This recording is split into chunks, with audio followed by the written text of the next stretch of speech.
ஏ சொக்க தங்கம் நீதான், ஏ சொத்து சொகம் நீதான், கட்டாயமா கல்யாணம் நான் பண்ணிக்கிறேன் அம்மா. இந்த ஊரு எனக்கு வேண்டாம், இங்கு வரும் எனக்கு வேண்டாம், என் மாமனோடு பட்டணம் தான் போய் வரேன் அத்தா.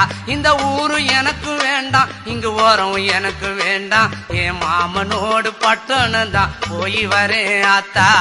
அக்கா பொண்ணு மீனா அந்த நாட்டுப்புறம் வேணா, பட்டணம் போனா நீ சொக்கிடுவே தானா. அட அக்கா பொண்ணு மீனா அந்த நாட்டுப்புறம் வேணா, பட்டணம் போனா நீ சொக்கிடுவே தானா. ஆசை வச்ச மாமா நான் பேசிடுவேன் ஆமா, வரப்பு மேட்ட பாரு அந்த பட்டணம் எனக்கு போரு. அட ஆசை வச்ச மாமா நான் பேசிடுவேன் ஆமா, வரப்பு மேட்ட பாரு அந்த பட்டணம் எனக்கு போரு.